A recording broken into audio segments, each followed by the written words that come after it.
Hey guys, welcome you all on English में DG by Ratan. मैं हूं रतन और आइए आज का द हिंदू का ये एडिटोरियल हम पढ़ते हैं। और इससे पहले कि ये एडिटोरियल पढ़े, मैं आपको इस एडिटोरियल के बारे में बता देता हूं।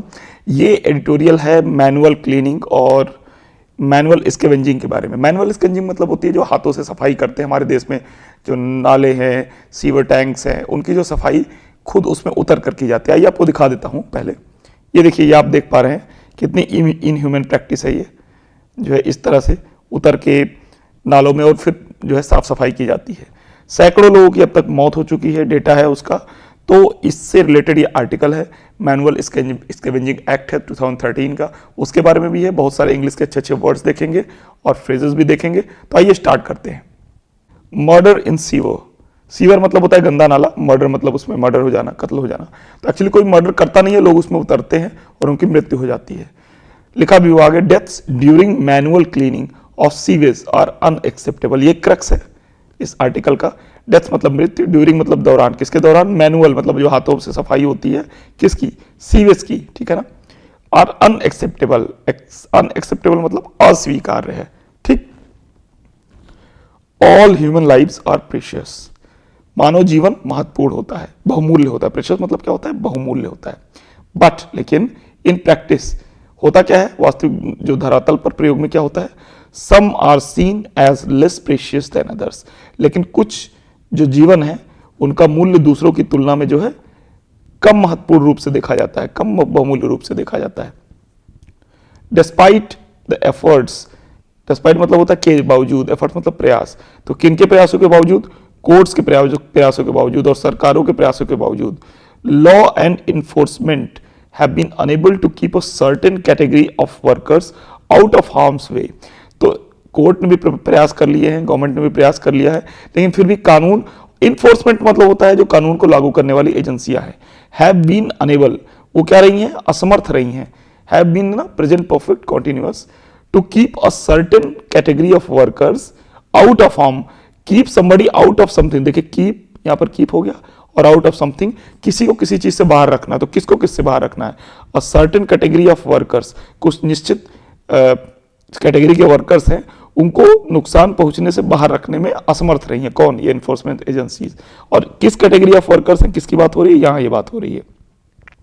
दोज हु, जो, आर इंगेज्ड, जो इंगेज्ड है, सम्मिलित है किसमें? सीवेज क्लीनिंग में। इनको नुकसान पहुंचाने से बचाने में ये एजेंसियां असमर्थ रही हैं, ठीक।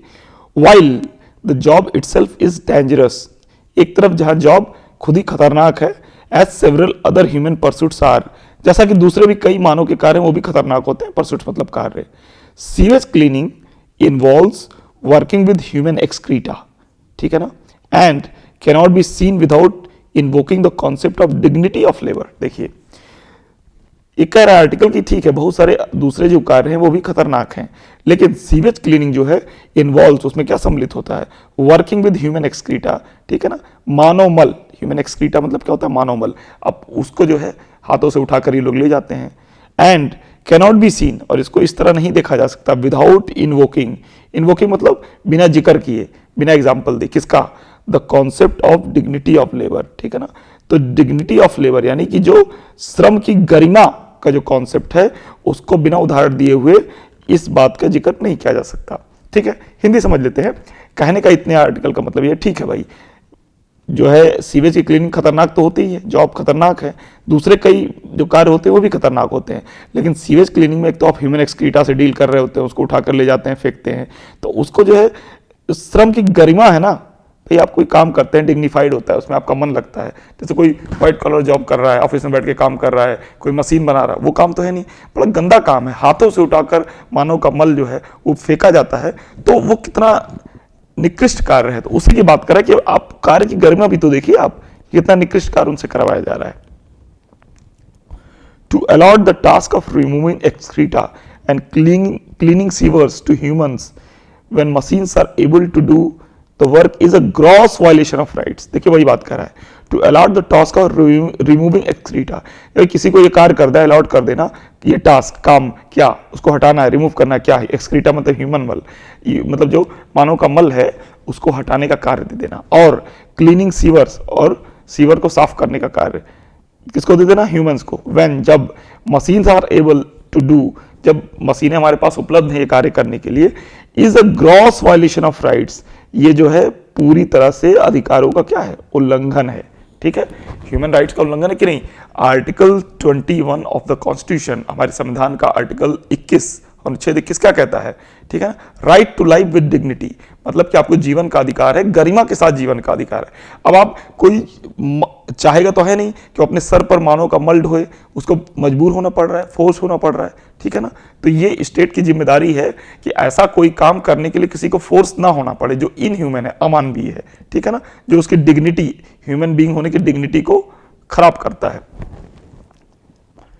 It is in this context that Tamil Nadu का रिसेंट मूव, हाल का जो कदम है, टू नोटिफाई, अधिसूचित करने का, द रूल्स ऑफ द, अब किसी का रूल देखिए, it is in this context, इसी संदर्भ में तमिलनाडु का जो हाल का कदम है अधिसूचित करने का, सूचित करने का, क्या सूचित करने का, रूल्स ऑफ, अब किसी के जो कानून बना है उस कानून को सूचित किया गया है। क्या है कानून, the prohibition of employment as manual scavengers and their rehabilitation act 2013, ये इतना बड़ा कानून का नाम है, prohibition of employment as manual scavengers and rehabilitation act 2013, ठीक है ना। इसमें कुछ वर्ड्स की मीनिंग समझ लेते हैं। प्रोहिबिशन मतलब होता है निषेध ना, पूरी तरह किसी चीज पर प्रतिबंध होना। एम्प्लॉयमेंट मतलब किसी को रोजगार दिया जाना, तो रोजगार का निषेध है किसमें, एज, कैसे, मैनुअल मतलब हाथ से, स्कैवेंजर्स मतलब साफ सफाई करने वाले लोग, एंड और देयर, उनका रिहेबिलिटेशन मतलब पुनर्वास। तो ये इतने बड़े कानून का नाम है, ठीक। इस कानून के संबंध में तमिलनाडु ने अधिसूचना जारी की है। दो बिलेटेड, यद्यपि यह अधिसूचना भी जो है देर से ही जारी हुई है, मस्ट बी सीन, लेकिन इसी संदर्भ में इस अधिसूचना को देखा जाना चाहिए जो तमिलनाडु ने जारी कर दी है, इसी एक्ट के संदर्भ में, ठीक। वाइल, जबकि मैनुअल स्कैवेंजिंग, हाथ से की जाने वाली सफाई, इज कंप्लीटली प्रोहिबिटेड, पूरी तरह से प्रतिबंधित है। The rules allow manual scavenging, manual cleaning, लेकिन फिर भी जो नियम है वो मैनुअल क्लीनिंग अलाउ करते हैं। किस किस चीज में अलाउ करते हैं, इन स्पेसिफिक कंडीशंस, कुछ विशेष स्थितियों में, वेयर, जहां mechanical equipment can not be diploid, जहां पर आपका जो है मशीन, मैकेनिकल इक्विपमेंट मतलब machine can not be diploid, machine को नहीं लगाया जा सकता काम के लिए, टू फिक्स द प्रॉब्लम, किसी समस्या को हल करने, उस समस्या को हल करने के लिए, और या when it is absolutely necessary, जब यह बिल्कुल जरूरी है, to have human intervention, कि जब ये जरूरी है कि वहां मशीन लगाई नहीं जा सकती और मनुष्य का जो है इंटरवेंशन, मनुष्य का उसमें हस्तक्षेप जरूरी हो जाएगा, ठीक है। After stating the valid reasons, यानी कि पर्याप्त वैध कारण बताने के बाद, for allowing such a process to take place, इस चीज को अलाउ करने के लिए इस तरह के प्रोसेस टू टेक प्लेस मतलब होना, ठीक है ना। यानी जो नियम है ये कह रहा है कि भैया पहले तो मैनुअल स्कैवेंजिंग पूरी तरह से निषेध है, ठीक है। फिर ये रूल्स जो है वो क्लीनिंग को अलाउ करते हैं कुछ विशेष परिस्थितियों में। कौन कौन से विशेष परिस्थितियों में, जहां पर आपका मैकेनिकल इक्विपमेंट नहीं लगाया जा सकता, ठीक है, या जहां पर आपका ह्यूमन इंटरवेंशन अलाउड है, ठीक है ना। और ये सब तभी होगा जब आप बता देंगे, स्टेट मतलब बताना, क्या वैध कारण, तभी इस तरह के प्रोसेस को होना आप अलाउ करेंगे, ठीक। बट मोर इंपॉर्टेंटली, लेकिन इससे भी महत्वपूर्ण बात क्या है, इट स्पेसिफाइज, यह विशेष रूप से निर्दिष्ट करता है, a long list of protective devices and gears, एक लंबी लिस्ट है किस चीज की, सुरक्षात्मक उपकरणों की, डिवाइसेस एंड गियर मतलब उपकरणों की, दैट, जो कि any person engaged to clean a sewer और a septic tank must be provided, ठीक है ना। तो जो भी पर्सन जो इन कामों में इन्वॉल्व है, कौन से कामों में, कोई सीवर साफ कर रहा है, सेप्टिक टैंक साफ कर रहा है, तो उसको मस्ट बी प्रोवाइडेड, प्रदान किया जाना चाहिए। और उसमें क्या क्या है, इंक्लूडिंग एयरलाइन ब्रीदिंग अपैरेटस है, ठीक है ना। ये एक उपकरण होता है जिसे सांस लिया जाता है। मान लो होता क्या है एक्चुअली, जो हम लोग सेप्टिक टैंक पे उतरते हैं मैनुअल स्कैवेंजिंग के लिए, या फिर इस तरह की नदी नालों में उतरते हैं, तो उसमें तमाम तरह की जहरीली गैसें होती हैं। तो होता क्या है कि घुटन हो जाती है, उन जहरीली गैसें जैसे अंदर घुसते हैं, अचानक से सारी जहरीली गैसें जो है अंदर चली जाती हैं, तो होता घुटन होने लगती है, और जो लेबरर्स होते हैं, मैनुअल स्कैवेंजर्स होते हैं, उनकी मृत्यु हो जाती है। तो इसीलिए ये सब उपकरण जो है, अगर कहीं जरूरत है कि आपको करवाना पड़ेगा ही, वहां ह्यूमन इंटरवेंशन करना ही पड़ेगा। तो ये सब उपकरण होने चाहिए। इसमें क्या क्या होना चाहिए? एयरलाइन ब्रीदिंग अपैरेटस होना चाहिए, एयरलाइन रेस्पिरेटर्स होना चाहिए, रेस्पिरेटर मतलब सांस लेने का यंत्र है, एयर प्यूरिफायर होना चाहिए जो साफ हवा को देता है, gas mask, air purifier gas mask, a device for artificial respiration. ये एयर प्यूरिफायर गैस मास्क क्या है? वही जो देखते हैं आप, वो जब कोई पेशेंट होता है तो उसको जब वो खुद से रेस्पिरेशन नहीं कर पाता है तो उसको लगाया जाता है, उस टाइप की इक्विपमेंट है। तो ये क्या है? अ डिवाइस, एक उपकरण फॉर आर्टिफिशियल मतलब कृत्रिम रेस्पिरेशन मतलब श्वसन के लिए, सांस लेने के लिए। और क्या चाहिए? Mask and breathing apparatus, breathing मतलब वही सांस लेने के उपकरण, ठीक है ना। तो ये सब होने चाहिए। बिसाइड्स दिस, इसके अतिरिक्त क्लोरीन मास्क, क्लोरीन के मास्क होने चाहिए, ठीक है ना। इमरजेंसी मेडिकल ऑक्सीजन रिससिएटर किट, इसके अलावा ये भी होना चाहिए इमरजेंसी मेडिकल ऑक्सीजन रिससिएटर किट। देखिए रिससिएट से बना है रिससिएटर, रिससिएट मतलब होता है किसी को पुनर्जीवित करना ऑक्सीजन देकर, ठीक है ना। तो ये भी एक प्रकार का मेडिकल डिवाइस है। तो ये इतने सारे मेडिकल डिवाइसेस होने चाहिए। और क्या होना चाहिए? गैस मॉनिटर फॉर गैसेस, उसमें गैसेस कौन कौन सी हैं उसके लिए क्या आता है? हाइड्रोलिक डिवाइसेस होती हैं, वो होनी चाहिए। एंड फर्स्ट एड, और फर्स्ट एड ही होना चाहिए। Will have to be provided, इनको प्रदान किया जाना है बाय द एम्प्लॉयर यानी नियोक्ता द्वारा, यानी जो है उन लेबरर्स को काम पे रख रहा है उनको ये इतनी सारी लिस्ट है, लॉन्ग लिस्ट, ये सब होना चाहिए। The list is not limited to those devices mentioned, और ये लिस्ट जो है केवल इन्हीं डिवाइसेस तक सीमित नहीं है, और भी डिवाइसेस हैं इसमें, राइट। रेगुलर मेंटेनेंस, नियमित रख रखाव ऑफ द इक्विपमेंट, उपकरणों का, एंड डिवाइसेस, उपकरणों का नियमित रख रखाव has also been mandated by the rules, उसको भी कानून द्वारा अनिवार्य बनाया गया। मैंडेट मतलब अनिवार्य बनाना, किसके? रूल्स के द्वारा, ठीक है ना, कि आप जो है इन उपकरणों का नियमित रख रखाव कीजिए, ठीक। नेचुरली, ठीक है, सामान्य रूप से all workers must be fitted out in the safety gear before they enter the sewer line. तो ये एकदम नेचुरल बात है कि जितने वर्कर्स होते हैं उन सबको फिटेड आउट मतलब उनको दिया जाना चाहिए, और वो फिट होने चाहिए इन चीज़ों से। क्या? इन द सेफ्टी गियर, इस सारे जो उपकरण हैं जो आवश्यक हैं, बिफोर, इससे पहले कि they enter the sewer line, कि सीवर लाइन में उतरते हैं। The practice of manual cleaning of septic tanks and sewers has been and will always be as long as it exists a serious concern in any country shown to human treatment of all citizens। देखिए दोस्तों, होता क्या है कि ये जो editorials होते हैं लंबे लंबे सेंटेंसेस होते हैं, कॉमा लगा लगा के, कंजक्शंस लगा लगा के, एंड ये सब लगा लगा के लंबे, क्योंकि इसमें क्या होता है आइडियाज ठूस ठूस के बारे होते हैं। एक एक सेंटेंस में इनको गंभीर बातें कहनी होती हैं, ठूस ठूस के आइडियाज भरने होते हैं, इसीलिए काफी कॉम्पैक्ट सेंटेंसेस बनाए जाते हैं और आपको उसकी मीनिंग समझनी पड़ती है, ठीक है ना, पीछे से चलना पड़ता है। देखिए अब इसी को समझ लेते हैं। The practice of manual cleaning of septic tanks, ठीक है ना, इतनी देखिए, is a cause of concern, कहां गया? Is a serious cause of concern. तो अगर आप इसे देख लीजिए, the practice of manual cleaning of septic tanks is a serious concern in any country. ये सामान्य रूप से होता है, इसको दूसरे से कर लेता हूं, इतना देख लीजिए, ठीक है। तो ये सामान्य सेंटेंस हो जाता है, हम ऐसा लिख सकते हैं the practice of manual cleaning of septic tanks is a serious concern in any country, यानी कि जो हाथ से सेप्टिक टैंक्स को साफ करने की प्रथा है वो बहुत ही गंभीर, सीरियस चिंता का विषय किसी भी कंट्री में। ये किसी भी न्यूज़पेपर की नॉर्मल लाइन होती, लेकिन अब ये है एडिटोरियल, तो इसमें देखिए कहां कहां क्या क्या एक्स्ट्रा लगाया है। The practice of manual cleaning of septic tanks, ठीक है ना, इतना समझ गए। एंड सीवर्स, और सीवर्स हैज बीन, रही है, एंड विल ऑलवेज बी, और हमेशा रहेगी, as long as is exist, तब तक की जब तक कि ये मौजूद है।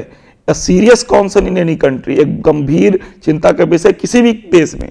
सोन to human treatment of all citizens, जिसने एक कसम खाई है, सीवियर का सेकंड फॉर्म सीवियर, सोन, जिसने शपथ ली है टू ह्यूमन ट्रीटमेंट, मानवीय व्यवहार करने की, है ना, मानवीय किसके? ऑफ ऑल सिटीजन्स, ठीक है। तो देखिए इसलिए ही इसको कहा जाता है एडिटोरियल, क्योंकि आइडियाज को ठूस ठूस के भरा गया है। तो मीनिंग समझ में आ गई, आगे बढ़ते हैं। वाइल, एक और, क्विबलिंग, क्विबलिंग मतलब होता है छोटा मोटा झगड़ा, तू मैं, कुतुर मुतुर, इस टाइप की होती है ना, छोटे छोटे बात पर आर्ग्यू करना। तो while quibbling has dominated discussions about the actual number of deaths, ठीक है ना, इसकी सामान्य हिंदी बनेगी कि अभी लोग इस बात में सहमत नहीं है कि एक्चुअल नंबर कितने लोग मरे हैं मैनुअल स्कैवेंजिंग के दौरान, ठीक है ना, डेथ्स। क्विबलिंग मतलब वही हुआ। हैज डोमिनेटेड, अब इसकी वर्ड वाइज लिटरल मीनिंग बनाते हैं। वाइल, एक और, क्विबलिंग मतलब तू मैं, हैज डोमिनेटेड, उसने अपना प्रभुत्व जमाया है। किसमें? डिस्कशंस में। जब डिस्कशन होते हैं तो उसमें ज्यादातर क्या चीज होती है? तू मैं, किस बारे में? अबाउट मतलब बारे में। The actual number of deaths, कि वास्तविक रूप से कितने लोग मरे हैं, ठीक, ड्यू टू किसके कारण? मैनुअल स्कैवेंजिंग के कारण, यानी कि जो हाथों से वाली साफ सफाई है इस सेप्टिक टैंक्स की, सीवर्स की, उसके कारण एक्चुअल रूप से कितने लोग मरे हैं, ये बातों पर जब डिस्कशन होता है तो हमेशा लोगों में बहस हो जाती है। कुछ लोग कहते हैं 10 मरे हैं, 20 मरे हैं, तो कोई मानने को तैयार नहीं होता है, ठीक। लेकिन अभी इतनी बात हो गई, आगे बढ़ते हैं। गवर्नमेंट एक्नॉलेज्ड डेथ, यानी गवर्नमेंट ने जिन मृत्युओं को स्वीकार किया है, गवर्नमेंट एक्नॉलेज मतलब स्वीकृत, डेथ मृत्यु, from manual cleaning of sewers, sewers की मैनुअल क्लीनिंग, सेप्टिक टैंक्स और सीवर्स की मैनुअल क्लीनिंग से गवर्नमेंट एक्नॉलेज डेथ कितनी है, और शॉकिंग एनफ, वो बहुत चौंकाने वाली है, ठीक। A total of 971 people lost their lives while cleaning sewers और septic tanks in 1993। Simple English है, 971 लोग कह रही है गवर्नमेंट कि सीवर्स और सेप्टिक टैंक्स को साफ करते हुए उन्होंने अपनी जान गंवा दी है। कब से? 1993 से। The year the law prohibiting employment of manual scavengers और इनेक्टेड, इसी साल सबसे पहले 1993 में ये लॉ जो कि ये निषेध करता था एम्प्लॉयमेंट जो है रोजगार देना एज कैसे मैनुअल स्कैवेंजर, जब इनेक्ट किया गया था, यानी लागू किया गया था। According to social justice and empowerment ministry, एक हमारा मंत्रालय है सामाजिक न्याय और सशक्तिकरण मंत्रालय, उसके डेटा के अनुसार Tamil Nadu is among the top states in the list, और इस लिस्ट में मरने वालों में जो है तमिलनाडु टॉप पर है। Since the causes of deaths while cleaning sewers and septic tanks are predictable, कहता है सिंस मतलब जब शुरू में लगता है तो उसका मतलब होता है चूंकि, जो कॉज है यानी कारण है मृत्यु के, क्या? साफ करते समय सीवर्स और सेप्टिक टैंक्स, और प्रिडिक्टेबल, वो बताए जा सकते हैं उसके क्या कारण है, मतलब इसकी क्या कारण है? नॉक्सियस गैसेस, नॉक्सियस मतलब जहरीली और बहुत हानिकारक गैसेस, ठीक है ना। और क्या कारण है? Not taking measures to prevent those deaths would be criminal, क्योंकि अब ये इतनी मीनिंग ये हुई क्योंकि हम जानते हैं कि भाई जब लोग सेप्टिक टैंक में उतरते हैं तो क्यों मर जाते हैं, कोई जहरीली गैसें होती हैं वो इनहेल कर लेते हैं, मर जाते हैं। इसलिए नॉट टेकिंग मेजर्स, इसलिए हम अगर कदम नहीं उठाते हैं तो प्रिवेंट, रोकने के लिए उन मृत्यु को, तो वुड बी क्रिमिनल, तो ये एक आपराधिक कृत्य होगा, ठीक। प्रॉपर इंप्लीमेंटेशन, ठीक, ऑफ द रूल्स, यानी कि जो नियम कानून है उनको सही तरीके से लागू करना, इंप्लीमेंटेशन मतलब लागू करना, एंड एडिक्वेट मॉनिटरिंग, और समुचित निगरानी, और एब्सोल्युटली एसेंशियल, वो बिल्कुल जरूरी है, एसेंशियल मतलब जरूरी है। साइमल्टेनियसली, साथ साथ, all efforts must be taken, सारे प्रयास किए जाने चाहिए, विद इन एग्जिस्टिंग स्कीम्स, जो मौजूदा स्कीम्स है उसके भीतर जो भी है सारे प्रयास किए जाने चाहिए, टू प्रोवाइड, प्रदान करने के लिए, कॉम्पेंसेशन, क्षतिपूर्ति, किसको? टू द फैमिली मेंबर्स, उनके परिवारों को, ऑफ दोज, उनके, हु हैव डाइड, जो जिनकी मृत्यु हो गई है, एंड और to provide them a way out of the profession if they wish, और उनको एक और तरीका, एक और रास्ता भी प्रदान करना होगा, वे आउट ऑफ द प्रोफेशन, मतलब कि इस धंधे से, इस प्रोफेशन से बाहर निकलने का रास्ता भी प्रदान करना होगा, इफ दे सो विश, अगर वो ऐसी इच्छा रखते हैं, ठीक गाइस। तो ये था आज का एडिटोरियल डिस्कशन, कल फिर मिलूंगा एक और एडिटोरियल डिस्कशन के साथ। Till then bye bye.